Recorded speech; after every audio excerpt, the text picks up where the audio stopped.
تو اس میں بہت کثیر جہتیں ہیں. میں ایک نقطہ عرض کرنا چاہتا ہوں اور وہ میرے خیال میں نظر انداز کیا جاتا رہا اقبال کی شرح کرتے وقت یا اقبال کے پیغام انقلاب کو سمجھنے کی کوششیں کرتے وقت. وہ یہ ہے کہ رسول اللہ صلی اللہ علیہ وسلم سے نسبت ایمان بالغیب میں ایمان بالشہود کا رنگ پیدا کرتی ہے. واہ سبحان اللہ. تو یہ جو اینٹیفیکیشن ہے غیب کی رسول اللہ صلی اللہ علیہ وسلم کی ذات اقدس کی شکل میں، اقبال نے اپنے پورے عارفانہ اطمینان اور پورے عاشقانہ جذبے کے ساتھ اسے دریافت کیا تھا. اسی وجہ سے وہ ہر صورتحال کو، وہ صورتحال چاہے ہاں کہنے کا تقاضا کرتی ہو چاہے نہ کہنے کا تقاضا کرتی ہو، وہ دونوں طرح کی صورتحال اور صورت احوال کو رسول اللہ صلی اللہ علیہ وسلم سے براہ راست منسوب کرتے ہیں. اور دوسرا یہ کہ کیونکہ اسلام اپنے ایسنس میں آفاقی دعوت ہے اللہ کی طرف سے، مطلب یہ آخری دین ہے نا، تو اس لیے عالمگیر دین ہے اور قیامت تک کے لیے ہے. تو اس کی جو آفاقیت ہے اس پیغام کی، وہ قرآن کے لفظوں میں کم ہے، قرآن لانے والے کی ذات میں زیادہ ہے. ماشاءاللہ.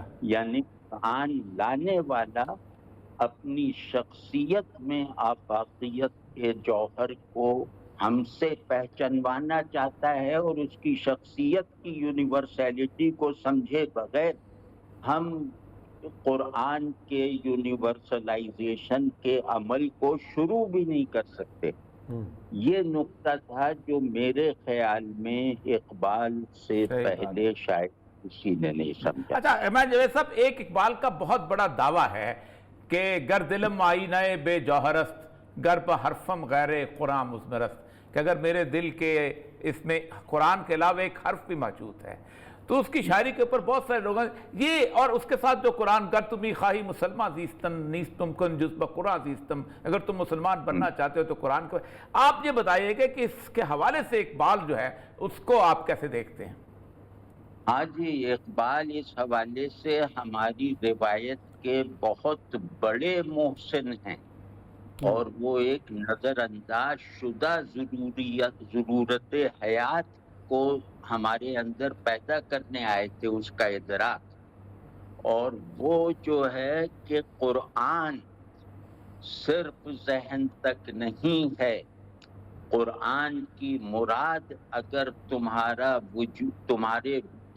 وجود اگر قرآن کی مراد نہ بن سکے تو تمہارا خیال محض قرآن کا ترجمان نہیں ہو سکتا. تو قرآن، یہ اقبال کی باتیں میں کر رہا ہوں کہ قرآن تمہیں تخلیق ثانی کا اختیار دیتا ہے. میری پہلی تخلیق تو جبر ہے نا، وہ تو مجھ سے، میرا اس میں کوئی ہاتھ نہیں. لیکن تمہاری دوسری تخلیق تو ایمان کی برکت رسول اللہ صلی اللہ علیہ وسلم کا فیضان ہے کہ ایک کتاب تمہارے پاس موجود ہے، تم جہاں سے چاہو اس کے ہر کلمے کو کلمہ کن بنا سکتے ہو. تو یہ جو ہماری تکوین ثانی اور تخلیق ثانی ہے، یہ اسی وقت پوری ہوگی جب تک تیرے ضمیر پہ جب تک نہ ہو نزول کتاب. ضمیر کہتے ہیں، ضمیر اصطلاح ہے اقبال کی بہت خاص، کئی جگہوں پہ وہ ضمیر کا لفظ لاتے ہیں. ضمیر کہتے ہیں وہ نقطہ، وہ متحرک اور مکمل اور اصولی نقطہ جہاں شعور اور وجود یکجان ہو جاتے ہیں. تو ضمیر جب وہ کہہ رہے ہیں تو کہہ رہے ہیں کہ اپنے شعور کو چلانے والا بیسک پرسپیکٹو بھی قرآن کو بناؤ، اور اپنے وجود کے نظام کو حرکت میں رکھنے والا بنیادی حال بھی قرآن کو بناؤ. لیکن چونکہ قرآن ایک کتاب ہے، خود نہیں بولتی، تو تو اس کا ذریعہ صرف یہ ہے کہ رسول اللہ صلی اللہ علیہ وسلم سے صرف مطیعانہ تعلق یعنی حاکم اور محکوم کے تعلق تک نہ رہو، بلکہ اپنے موجود ہونے کے احوال کو معتبر بناؤ ان کے اسوہ حسنہ پہ چل کے. بے شک. اچھا احمد یہ صاحب، جو ہے ٹھیک ٹھیک جی جاری رکھیں، بسم اللہ جاری رکھیں. نہیں میری بات ہو گئی. اچھا میں ایک اور چیز جو ہے کہ جو ویسٹ کے اس کو ساتھ جو کنڈیمنیشن ہے وہاں سے خیرہ نہ کر سکی مجھے دولت دعوت فرنگ والی بات، اس کے ساتھ باقی ساری چیزیں، اس کے حوالے سے ذرا گفتگو کیجئے گا کہ مکمل طور پر مغرب کے پورے نظام کے اوپر جو تبصرہ انہوں نے کیا ہے، تمہاری تہذیب اپنے خنجر سے آپ ہی خودکشی کرے گی، جو شاخ نازک پہ آشیاں نہ بنے گا، ناپائیدار ہوگا، اور پھر جہاں سے نشاط ثانیہ کا جو خواب دیکھا ہے، یہ اقبال کی اس ساری آج کے دور کے اندر کتنی حقیقت پسندہ چیز لگ رہی ہے اور کیسی ان کی جو پیشگوئی صحیح ثابت ہو رہی ہے؟ ہاں جی، یہ بڑا اچھا متوجہ فرمایا آپ نے. اقبال کا ایک امتیاز یہ بھی ہے کہ ان کا فکر ہو یا ان کا جذبہ، یہ دونوں باسی نہیں ہوئے. یہ کانٹیکٹ بدل جانے کے باوجود ریلیونٹ ہیں اور مؤثر ہیں، چاہے کانٹیکٹ جتنا بدلتا جائے. تو ہمیں اس چیز سے فائدہ اٹھانا چاہیے نا. تو اور دوسرے یہ کہ ہر تہذیب کو اپنے بنیادی ذہن چاہیے، اپنا بنیادی قلب چاہیے، اپنا مرکزی ارادہ چاہیے. اقبال ہماری 200 سال کی تاریخ میں واحد آدمی ہیں جو اپنی تہذیب کا دماغ بھی ہیں، دل بھی ہیں، ارادہ بھی ہیں. یعنی کہ مرادات بھی متعین کرتے ہیں اور اس مراد کی طرف بڑھنے کے لیے جو پیشن اور جو واضح تصور چاہیے وہ بھی فراہم کرتے ہیں. بالکل. تو اتنی کاملیت اور جامعیت کی افسوس مطلب یہ کہ ہم نے وہ قدر نہ کی.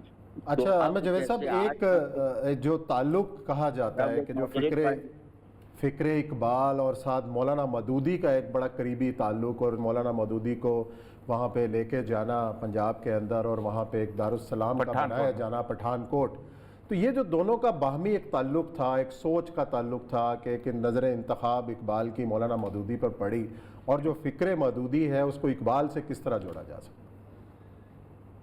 ہاں یہ اچھا، میں اس سوال کا جواب تو عرض کر دیتا ہوں، لیکن مغرب والے حصے کا مجھے کچھ عرض کرنا ہے. جی بسم اللہ.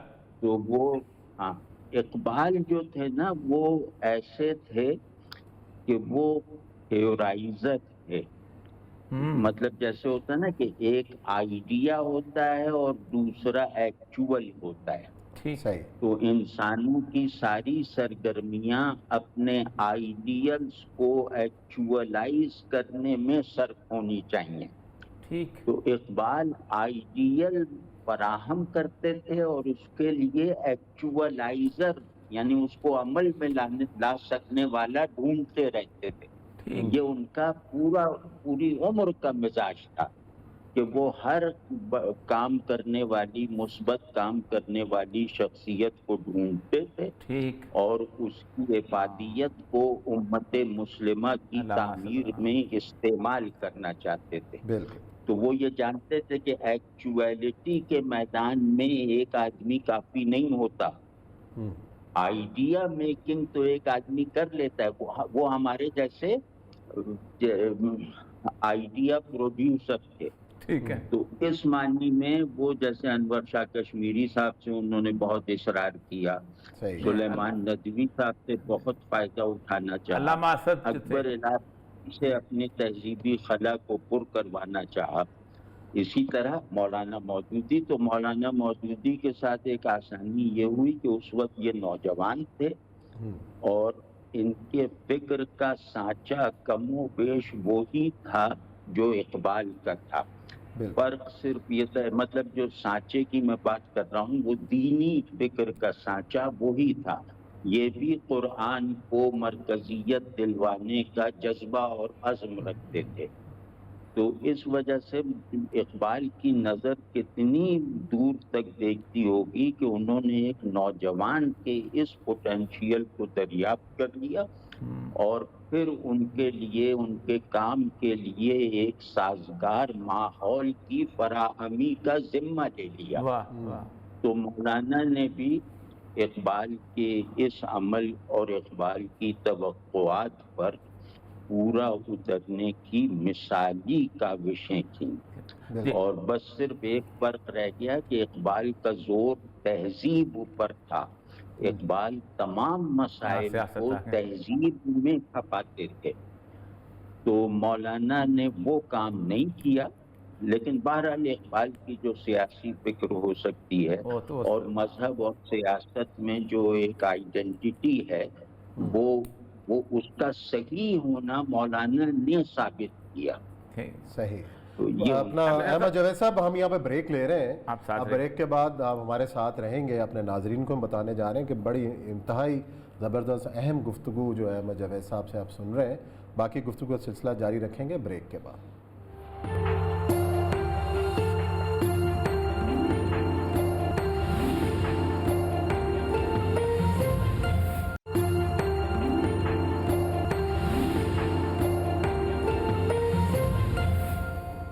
جی، فکر اقبال پر ڈاکٹر اسرار احمد مرحوم کی آپ نے گفتگو سنی. احمد جاوید صاحب سے گفتگو کا سلسلہ ہمارا جاری ہے. انہیں دوبارہ خوش آمدید کہیں گے پروگرام میں. احمد صاحب، ڈاکٹر اسرار صاحب کی گفتگو سنی اور جو پوائنٹ انہوں نے اٹھایا ہے اس کے حوالے سے آپ کیا کہیں؟ پین اسلامزم اور اس کے بعد پھر جو دو قومی نظریہ خاص طور پہ اس نیشنلزم کے پرسپیکٹو میں جو اقبال کا تھا. میں تھوڑی سی غیر روایتی سی بات عرض کر دوں. جی بسم اللہ. وہ یہ ہے کہ اقبال پین اسلامزم کے حامی نہیں تھے اور یہ اس کا اظہار انہوں نے خود کیا ہے. تو دوسرے یہ کہ پین اسلامزم وحدت کو سیاسی انداز میں مسلمانوں کی سیاسی وحدت کا تصور رکھتی تھی. اقبال، اگر آپ کسی سوشالوجی یا سوشل سائنسز یا مطالعے تہذیب میں کچھ درک رکھنے والوں کے سامنے اقبال کو پیش کریں تو وہ یہ کہے گا کہ ایک نئی تھیوری کا اضافہ ہے. یعنی کہ سوشالوجی کسے کہتے ہیں کہ انسانوں کی اجتماعیت کی تشکیل کے بنیادی عناصر کی تحقیق، اجتماعیت کا تجزیہ کرنا. تو اقبال پہلے آدمی ہیں جنہوں نے رسول اللہ صلی اللہ علیہ وسلم کی آواز سنتے ہوئے اس پر ہمدن گوش رہتے ہوئے ادھر ادھر کے شور شرابے سے بے نیاز رہتے ہوئے اجتماعیت کا، عمرانی معاہدے کا ایک نیا اصول متعارف کروایا. اور اس اصول کو عمل میں نہ لانے کا نقصان ہم بھگت رہے ہیں. وہ یہ کوئی خیالی بات نہیں ہے. انہوں کا تہذیب نسل سے، جغرافیے سے یہ قوم جو ہے یعنی وحدت اجتماعی جو ہے وہ ہمیشہ نظریاتی ہوگی، جغرافیائی، نسلی یا لسانی وغیرہ نہیں ہوگی. یہ اجتماعیت کا وہ آرڈر اقبال نے پورا روڈ میپ کے ساتھ بنا کر دکھایا ہے جو سوشل سائنسز کی بڑی تھیوریز میں اپنی جگہ بنا لیتا ہے. صحیح. تو ہم نے اس کی کوئی وہ تو اب یہ ڈاکٹر صاحب جو فرما رہے تھے بالکل ظاہر ہو تو بالکل ٹھیک ہے، کیونکہ اقبال نے بھانپ لیا تھا. کیونکہ قومیت یا نیشنلزم یا وطنیت جو ہے، جو اس زمانے میں مروج اور اس زمانے میں بھی حاضر، وہ اپنی کشش کے نقد اسباب رکھتی ہے. ٹھیک. وہ میرے ارد گرد بہت قربت اور اثر اندازی کے ساتھ موجود رہتی ہے. تو رفتہ رفتہ ہم اپنی اجتماعیت کو مادی بنانے پر راغب اس طرح ہو جاتے ہیں کہ دینی وحدت کے تصور سے بھی بے نیازی پیدا ہو جاتی ہے. صحیح. جو ہم عالم اسلام میں ہی دیکھ رہے ہیں نا. تو اس کو اقبال نے پہلے بھانپ لیا تھا اور انہوں نے کہا کہ رسول اللہ صلی اللہ علیہ وسلم سے وفاداری کے جذبے کو اپنی اساس وجود اور منزل شعور بنا کر دیکھو تو تمہیں نظر آئے گا کہ ایک وحدت کا دائرہ رسول صلی اللہ علیہ وسلم کی وجہ سے پیدا ہوا ہے، اور وہ ہے آپ کی ایمانی وحدت ایک آرگینک آرڈر کے ساتھ، یعنی آئینی طور پر محض نہیں بلکہ میرے جبلی وجود تک اثر انداز ہو جانے والی وحدت اسلامی۔ یہ تصور کبھی نہیں تھا، اور یہ اقبال کا بہت بڑا تصور ہے، لیکن ہم لوگوں کے یہاں اب منظم طریقے سے ہمیں ویسٹ کی مرغوبیت پر تیار بلکہ راضی بلکہ اس پر ایمان لانے پہ مجبور کر دیا گیا ہے، اور اس کا جہاں بہت سارے نقصانات ہوئے وہاں ایک نقصان یہ ہوا آج کی رعایت سے کہ ہم اقبال کے کوالیفائڈ مخاطب بننے کے بھی اہل ہیں۔ اللہ اللہ، بہت خوبصورت بات کیا میں صاحب، میں وقت بالکل کم ہے، میں آخر میں ایک مشہور واقعہ جو ہے جو اس کے حوالے سے جس میں رومی کا جو شعر کہ اولی بنیاد را ویراں کند، اگر کوئی تبدیلی لانا چاہتے ہو تو پہلے یہ خستہ حال عمارت کو گرانا ہوگا، اس کے اوپر ذرا سا تبصرہ فرمائیے گا کہ ہم نے جو اسٹرکچر اس وقت خستہ حال سمت کا ہے کیا گرانا مقصود ہے نئی عمارت بنانے کے لیے؟ جی بالکل، یہ اقبال نے خود اس کو نظم کیا ہے، رومی کے اس مصرے کو اپنی کسی نظم میں کہ اولا بنیاد را ویراں کند۔ تو اگر کوئی شکستہ اسٹرکچر ہو گیا ہو تو اس کو ٹھیک کرنے کا طریقہ یہ نہیں ہے کہ کچن نیا بنوا لو، ڈرائنگ روم نیا بنوا لو، اس پہ رنگ روغن کروا لو، یہ نہیں ہے۔ اصل یہ ہے کہ جو عمارت گرنے والی ہے اسے کھڑا کرے رکھنے سے جو ہے وہ کوئی فائدہ نہیں ہے، وہ جتن نہ کرو، اس کو گراؤ، اور اس زمین پر اس نے اپنے آپ کو بوجھ بنا رکھا تھا، اب اس زمین کے کندھے پر جو ہے وہ گویا تخت شاہی رکھ کے دکھاؤ، بالکل نئی عمارت بنے، اور اس نئی عمارت کے بلڈنگ بلاکس بھی پرانی عمارت جیسے نہ ہو۔ یہ تصور اجتماعیت و تہذیب کا جیسے ایک طرح سے خلاصہ ہے، جیسے ہم لوگ اب بالکل بے حس ہو گئے ہیں نا کہ ہم کہتے ہیں جہاں جو بات ملے لے لو، جو نظام ملے لے لو، ہمیں اس کا اندازہ ہی نہیں ہے کہ ایک بات جو ہے وہ آپ کی جو اندر کی کنڈیشنز ہے ان کو متاثر کرتی ہے۔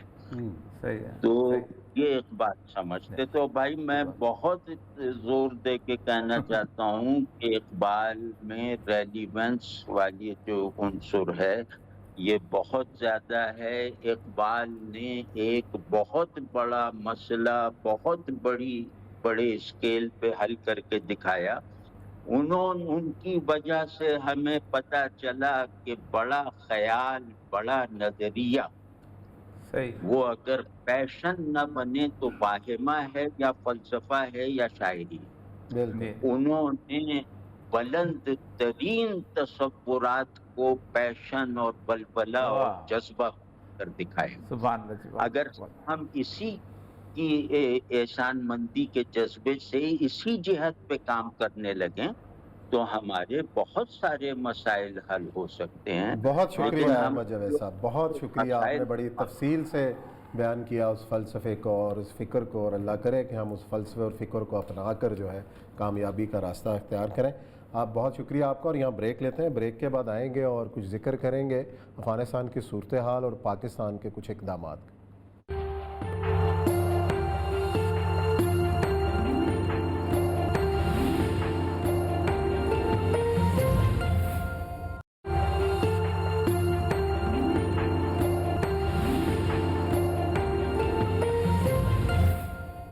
جی ناظرین، بریک کے بعد آپ کو خوش آمدید کہتے ہیں۔ ابھی ہمیں جوائن کیا ہے طالبان کے سینئر رہنما جناب سہیل شاہین صاحب نے، اور سہیل شاہین صاحب کو طالبان نے اقوام متحدہ میں اپنا خصوصی نمائندہ بنا رکھا ہے، لیکن کیوں جوائننگ نہیں ہوئی ابھی تک، کیوں نہیں جا سکے، یہ سہیل شاہین صاحب سے ہی پوچھیں گے۔ اور خاص طور پر آج پاکستان کی جانب سے افغان عوام کی مدد کے لیے خصوصی فنڈ قائم کیا گیا ہے، یہ کتنی بڑی پیش رفت ہے، اور جو معاشی مشکلات اس وقت افغانستان کی حکومت کو درپیش ہیں اس کے بارے میں پوچھیں گے۔ السلام علیکم سہیل شاہین صاحب۔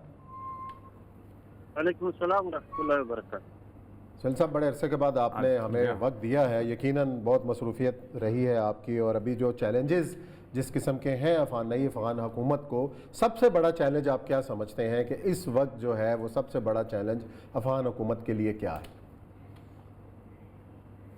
بسم اللہ الرحمن الرحیم، نحمد و نصلی علی رسول کریم، اما بعد۔ جی ابھی تو الحمدللہ وہ آکوپیشن ختم ہو چکا ہے، افغان لوگ عوام انڈیپینڈنس حاصل کر چکے ہیں، تو یہ اللہ تبارک تعالیٰ کی نصرت تھی، افغان عوام کی حمایت تھی، اور ہمارے غیور و مجاہد جو عوام کی جد و جہد تھی، تو الحمدللہ علی ذالک۔ ابھی ہماری مین چیلنجز یہ اکنامک پرابلم ہے، کیونکہ افغانستان کے تقریباً 80% لوگ پاورٹی لائن کے اندر زندگی بسر کر رہی ہے، تو یہ ہماری چیلنج بھی ہے، مشکل بھی ہے۔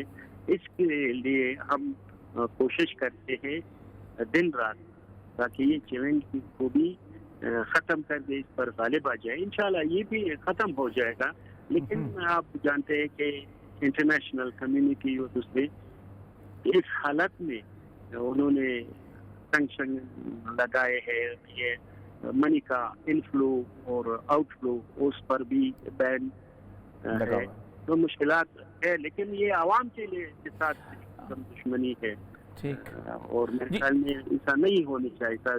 ان لوگ انسانی شعار دے رہے ہیومن رائٹس سلوگنز ریز کر رہی ہے، اس کے لیے یہ بالکل مناسب نہیں کہہ سکتے۔ اچھا سہیل شاہین صاحب، ایک اہم سوال جو آج کل جو اہم ایشو بنا ہوا ہے وہ ہے تحریک طالبان اور حکومت پاکستان کے درمیان مذاکرات، اور اس کے اندر جو ہے وہ اطلاعات یہ ہیں کہ آپ افغان حکومت اور جو وہاں کے طالبان ہیں وہ اس کو سپورٹ کر رہے ہیں، تو اس کے بارے میں کیا پیش رفت ہے؟ کچھ تو اطلاعات آئی ہیں، لیکن جو کتنی بڑی یہ پیش رفت ہوگی کہ امید کیا ہے اس کے بارے میں؟ امید کیا آپ کو نظر آ رہی ہے کہ یہ معاملہ سیٹل ہوتا ہوا نظر آ رہا ہے آپ کو؟ جی یہ ریجن میں پیس اینڈ اسٹیبلٹی ہمارے مقصد ہے، ہمارے آبجیکٹیو افغانستان میں بھی اور ریجن میں بھی، اس لیے ہم جو بھی کنٹریبیوٹ کر سکے پیس اسٹیبلٹی کے لیے تو ہم کرتے ہیں۔ اس بارے میں جو وہ ڈیٹیل وہ میرے پاس نہیں ہے، لیکن یہ پالیسی ہے، جو بھی ہم کر سکے ریجن کے پیس اسٹیبلٹی میں یہ بہتر ہے ہمارے، تاکہ ہم ایک نئے فیز میں داخل ہو جائے۔ وہ فیز ہوگا عوام کے بہبود کے لیے۔ سہیل شاہین صاحب، بہت عرصہ پہلے جس وقت طالبان جو تھے امریکہ سے لڑ رہے تھے، تو اس وقت بھی وہ اکثر اوقات کہا کرتے تھے کہ ہمارے لیے داعش جو ہے امریکہ نے یہاں لا کے کھڑی کر دیا، اور افغان حکومت جو ہے ان کی سپورٹ کرتی ہے۔ داعش کا خطرہ کتنا ہے؟ اگرچہ کہ جس وقت جنگ ہو رہی تھی تو اندازاً 45 لوگ روزانہ جو تھے وہ مارے جا رہے تھے، اس وقت اتنے تو نہیں ہیں، لیکن مغرب کا میڈیا بڑھا چڑھا کے پیش کرتا ہے۔ آپ ایکچول خطرہ بتا سکتے ہیں کتنا ہے، قابو پایا جا سکتا ہے؟ اور مجھے لگتا ہے کہ کتنی جلدی قابو پا لیں گے آپ؟ وہ خطرہ تو اتنا نہیں ہے جو وہ انلارج کر رہی ہے، صحیح ہے، وہ جو وہ دکھا رہے اتنا نہیں ہے، لیکن اس کے ساتھ وہ جو انٹیلیجنس سرکلز ہے اس کی حمایت ہے، اور دوسرا پاورٹی ہے، انہوں نے بھی ایک ریکروٹمنٹ، اس کے ریکروٹمنٹ ڈرائیو ہے، اس کو مدد دے رہی ہے۔ یہ داعش جو ہے یہ فارن فینامنا ہے، عوام میں روٹس نہیں ہے، لیکن وہ جو انٹیلیجنس اس کو پرووائڈ ہے، فائنینشیل سپورٹ پرووائڈ کرتے ہیں، اس کے بل بوتے تو اکا دکا واقعات ہو رہی ہے، لیکن وہ اتنا نہیں ہے کہ نظام کو اسٹیبلائز کرے۔ جی بہت شکریہ سہیل شاہین صاحب، بڑی تفصیل سے آپ نے صورتحال سے آگاہ کیا۔ وقت کی کمی ہے، نہیں تو آپ کو تو ہم لائن پہ رکھتے، تو یہاں پروگرام کا وقت ختم ہوتا ہے۔ انشاءاللہ کل پھر آپ سے ملاقات کریں گے کچھ نئے موضوعات کے ساتھ، کچھ نئی خبروں کے ساتھ۔ اپنا خیال رکھیے گا، اللہ حافظ۔